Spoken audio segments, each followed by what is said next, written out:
ये है दैनिक प्रातःकाल का डिजिटल एडिशन प्रातःकाल लाइव। ईरान पर हमला किया है और ये भी नहीं समझा कि मुबारक महीना रमज़ान का है, मगर खैर वो तो इंसानियत को नहीं मानने वाले हैं बेंजामिन नेतन्याहू।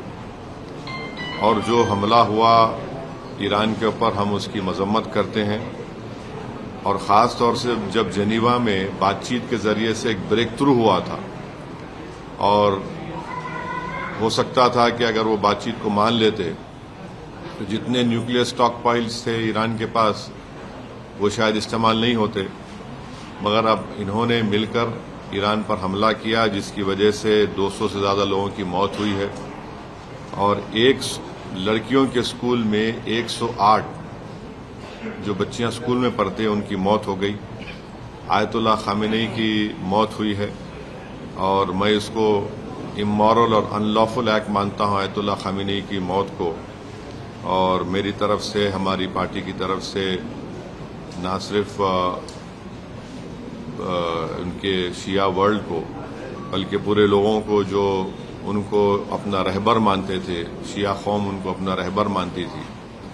और हम ये मुतालबा करते हैं कि ये जंग ख़त्म होनी चाहिए और भारत सरकार को इसमें अपना रोल निभाने की ज़रूरत है। और हम उम्मीद करते हैं कि मौजूदा बीजेपी की सरकार आयतुल्लाह खामेनी की मौत को कंडेम करेगी, इस जंग को रुकाने की पूरी कोशिश करेगी। क्योंकि याद रखिए कि 10 मिलियन के करीब भारत के नागरिक गल्फ कंट्रीज में काम करते हैं। और अभी इत्तला आई कि ओमान के पोर्ट पर शायद हमारे एक इंडियन वर्कर की जख्मी भी हुए हैं।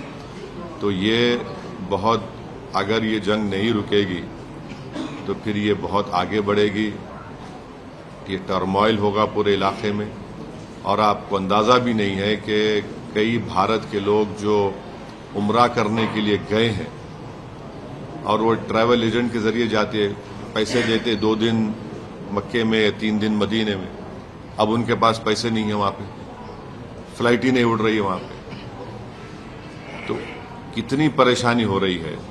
और साथ ही साथ आप ये भी बात जानते हैं कि हमारे जो पड़ोसी मुल्क है और जो इजराइल है, ये दोनों मुल्क अपने पड़ोसियों को चैन से जीने नहीं दे रहे। अफगानिस्तान में हमला, और फिर इजराइल जो है बार बार जून में ईरान पे हमला किया, और इजराइल बेंजामिन नेतन्याहू ने 70,000 से ज्यादा फलस्तीनियों का जेनोसाइड किया। ये जेनोसाइडल रजीम है और जो हमेशा शरारत करते रहते हैं। तो ये मेरे एहसासात हैं अपनी पार्टी की तरफ से, और मैं उम्मीद करता हूं कि हमारी गवर्नमेंट ऑफ इंडिया खामनेई की मौत की मजम्मत करेगी।